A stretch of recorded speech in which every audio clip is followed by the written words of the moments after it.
Bismillahirrahmanirrahim. Assalamualaikum warahmatullahi wabarakatuh. Maha suci Allah, segala puji dan syukur kita panjatkan kehadirat Allah. Semoga kita selalu dalam bimbingan rahmat dan ridho Allah Subhanahu wa ta'ala. Subhanallah walhamdulillah, astagfirullah wallahu Allahu akbar.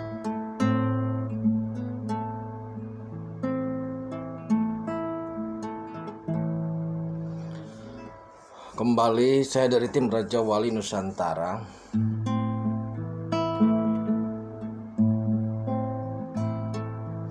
Kali ini kita akan membahas terkait sosok. Jadi beberapa saat ke depan kita akan membahas sosok ya. Sosok ini sebenarnya sudah dibahas dalam beberapa video yang lama.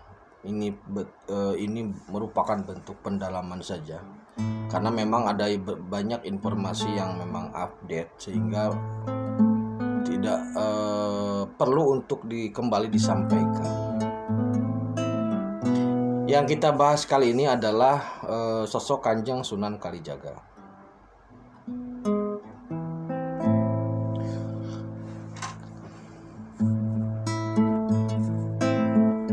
Kanjeng Sunan Kalijaga itu nama sebelumnya adalah Raden Said. Cerita terkait dengan pertemuan dengan Sunan Bonang seperti halnya yang kita ketahui itu sudah sama lah, sudah umum. Yang akan kita bahas fokus pada penjagaan tongkat Kanjeng Sunan Bonang. Jadi ada momentum ketika Kanjeng Sunan Kali melakukan tirakat. Ada pertanyaan, apakah benar seorang Kanjeng Sunan Kali melakukan tirakat atau bertapa dalam waktu yang sangat panjang di pinggir kali? Ada yang mengatakan itu hanya simbol, tapi ada yang berpendapat bahwa itu nyata. Jadi saudaraku, menurut perspektif tim Raja Wali Nusantara, kejadian tirakat atau proses tirakatnya Kanjeng Sunan Kali selama dalam kurun waktu yang cukup lama itu memang nyata adanya. Karena begini, tidak semua hal yang tidak masuk akal itu dijadikan simbol. Seperti halnya ketika Nabi Musa membelah laut, itu bukan simbol. Ketika Rasulullah Mi'raj, itu bukan simbol. Jadi tidak semua hal yang tidak masuk akal itu simbol. Karena ada yang berpendapat bahwasannya ketika Kanjeng Sunan Kali menjaga tongkat Kanjeng Sunan Bonang, itu adalah simbol. Aslinya tidak duduk bertapa tapi berdakwah gitu loh. Itu yang memaknai sebagai simbol. Sedangkan dari Raja Wali sendiri atau dari perspektif kami Raja Nusantara, Kanjeng Sunan Kali menjaga tongkat itu nyata adanya seperti itu gitu loh, tidak simbol.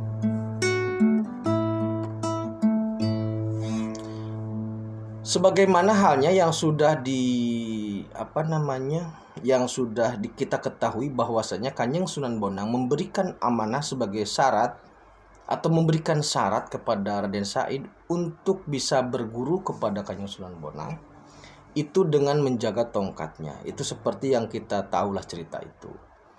Kisah itu sudah kita tahu. Nah, Kanjeng Sunan Kali kemudian memang menjaga tongkat itu selama 13 tahun dengan dalam proses bertapa. Maksudnya menjaganya itu dengan semedi total gitu loh. Tapa brata lah kalau tidak salah bahasa lainnya. Ini tidak masuk akal ketika ada orang yang duduk bertapa selama sampai 13 tahun. Tidak masuk akal. Makanya ada pihak yang menyatakan ini simbol gitu loh. Nah, Kanjeng Sunan Kali duduk bertapa selama 13 tahun, itu nyata adanya. Kemudian apa makna dibalik semua itu? Itu yang akan kita bahas. Dan kemana selama 13 tahun spirit Kanjeng Sunan Kali? Yang pertama, ketika kita diberi amanah untuk menjaga atau melakukan suatu perbuatan, ketika kita diberi tugas, diberi amanah untuk menjaga atau melakukan suatu perbuatan, maka seharusnya kita bertanggung jawab. Jadi amanah kepercayaan ini harus dilakukan dengan tanggung jawab. Harus amanah, harus tanggung jawab. Nah, Kanjeng Sunan Kali membuktikan itu. Jadi ketika duduk di sana, Kanjeng Sunan Kali membuktikan bahwa dia adalah sosok yang bertanggung jawab. Memang yang dijaga hanya tongkat kayu, tapi yang terpenting adalah kepercayaan dari Kanjeng Sunan Bonang atau tugas dari Kanjeng Sunan Bonangnya gitu loh. Jadi bukan pada aspek tongkat kayunya, tapi pada aspek kepercayaannya atau pada aspek tugasnya gitu loh. Itu. Kadang kita menyepelekan tugas, padahal biasanya seringkali tugas itu titik letaknya terletak pada sejauh mana kita bertanggung jawab melaksanakan tugas itu. Nah, itu yang pertama. Yang kedua, Kanjeng Sunan Kali untuk bisa bertapa selama 13 tahun itu memerlukan kesabaran yang sangat tinggi, karena tidak mudah di tahap-tahap awal untuk bisa duduk diam selama itu. Gitu loh. Jadi fase Kanjeng Sunan Kali duduk di situ, bertapa di situ, bersemedi di situ, itu pada usia 43 tahun. Nah, dari usia 43 sampai usia 45 itu ada semacam, maksudnya goyangannya masih ada, belum stabil. Karena memang penyesuaian. Nah, dari usia 45 sampai ke 56 di situ baru stabil. Jadi butuh kesabaran yang tinggi untuk bisa menjaga suatu amanah. Tidak hanya tanggung jawab, tapi juga kesabaran ketika kita harus menjaga suatu amanah.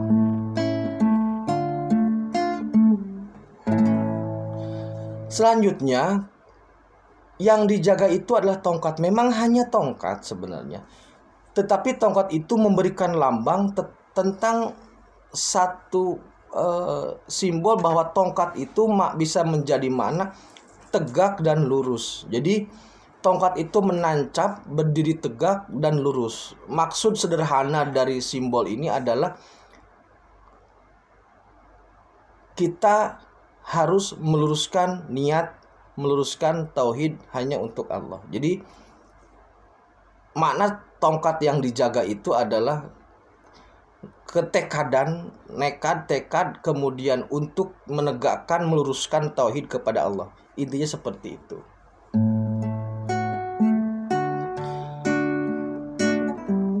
Nah, dari usia 45 sampai 56 Kanjeng Sunan Kali menjaga tongkat itu di mana gitu ya. Nah, ini ada informasi yang kami dapat itu kalinya itu di anak Kali Bengawan Solo, anak Kali Bengawan. Jadi bukan bengawannya, tapi di anak kalinya. Jadi kali kecil lah gitu. Nah, posisinya di situ. Dan kali itu bisa bermakna sebagai dua hal. Yang pertama, kali itu adalah sumber kehidupan. Sehingga Kanjeng Sunan Kali ketika menjaga kali itu bisa bermakna sebagai menjaga sumber kehidupan. Karena kali kan mengairi sawah dan sebagainya. Yang kedua, kali itu dimaknai oleh orang-orang spiritual untuk terkait Kanjeng Sunan Kalijaga. Kali itu adalah kalimah syada. Jadi dalam vocabulary orang-orang Jawa, kalimah syada itu sebenarnya terkait dengan kalimah syahadat gitu. Jadi yang dijaga Sunan Kali secara simboliknya itu ada dua. Satu, menjaga sumber kehidupan. Yang kedua, menjaga kalimah syahadat.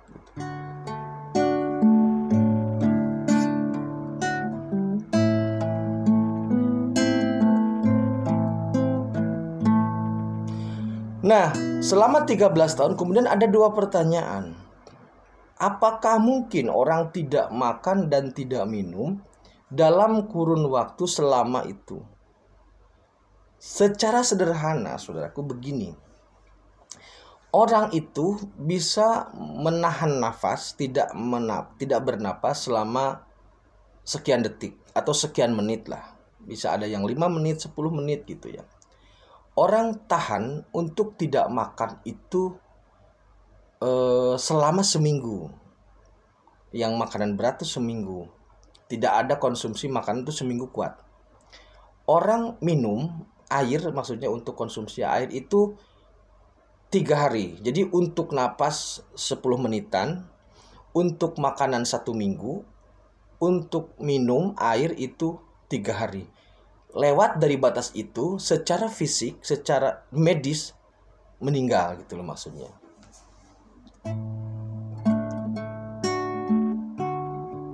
Nah, ini Kanjeng Sunan Kali bertapa selama 13 tahun. Bagaimana logikanya? Nah, untuk membuktikan apakah orang yang tidak makan selama seminggu, yang tidak minum selama 3 hari, bisa hidup gitu. Membuktikannya gampang. Puasa saja selama 3 hari full atau selama seminggu full. Karena ada perbedaan ketika kita berpuasa 3 hari full atau dalam bahasa lainnya ngebleng lah. Ada perbedaan secara fisiologis maupun secara spiritual antara orang yang tidak bisa makan selama seminggu dengan orang yang full puasa selama seminggu. Itu ada perbedaan. Jadi ketika suatu perbuatan dilakukan dengan tekad dan niat yang jelas atau dengan orientasi tauhid yang tepat, maka nanti ada sesuatu di luar nalar yang bisa terjadi. Itu loh. Jadi kalau ada yang bertanya bagaimana Kanjeng Sunan Kali mengkonsumsi makanan, itu akan terjawab ketika Anda mencoba melakukannya.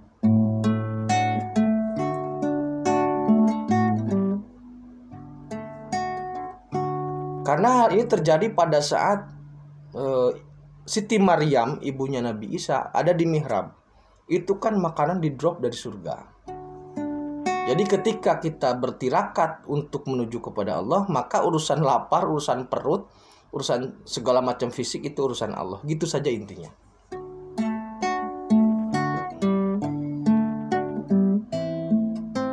Tapi harus dicoba sih, coba aja lah. Seminggu aja lah, atau 3 hari lah. Anda coba 3 hari puasa full, 3 hari 3 malam, 3 kali 24 jam full, bagaimana nanti rasanya. Kemudian apakah ada lapar atau tidak, nanti coba aja. Nah, jadi setelah itu Kanjeng Sunan Kali menjadi penjaga kehidupan dan menjadi pamomong kesatria di tanah Jawa. Itu benar. Jadi selepas itu kemudian Kanjeng Sunan Kali berdakwah dengan pola-pola budaya, kemudian menembakkan dirinya dalam sosok imajiner Semar. Itu betul. Jadi Semar itu adalah sosok karakter dari Kanjeng Sunan Kali gitu. Seperti halnya Kapten Amerika, seperti halnya Iron Man gitu loh. Itu imajiner untuk sebuah kepentingan. Aslinya Semar tidak ada.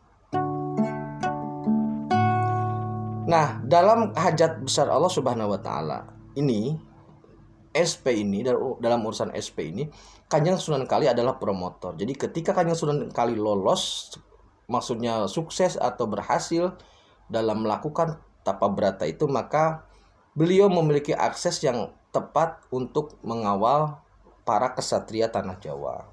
Begitu maksudnya. Maka untuk urusan SP, Kanjeng Sunan Kali itu adalah promotornya, pengawalnya atau pembimbingnya. Nah, selama 13 tahun kemana Kanjeng Sunan Kali? Spiritnya itu lari kemana-mana. Spiritnya lari kemana-mana. Di antaranya salah satunya adalah berguru ke Wali Hidir itu. Jadi karena gerbang marifat kan terakhir di Wali Hidir, sehingga untuk bisa menembus marifat itu gerbangnya di Wali Hidir. Nah, selama 13 tahun itu Kanjeng Sunan Kali berguru kemana-mana dalam konstelasi ruh gitu aja lah. Demikian saudaraku terkait dengan sosok Kanjeng Sunan Kali. Nanti insya Allah ke depan semua punggawa-punggawa yang mendampingi atau yang menjadi tim di kewalian ataupun kerasulan SP. Saya sudah bahas bahwa di SP ada tim kewalian, ada tim kerasulan. Itu nanti insya Allah kita buka secara bertahap untuk memperdalam dari apa yang dulu pernah saya sampaikan. Terima kasih, tetap tingkatkan iman dan amal soleh. Khairul kalam. Assalamualaikum warahmatullahi wabarakatuh.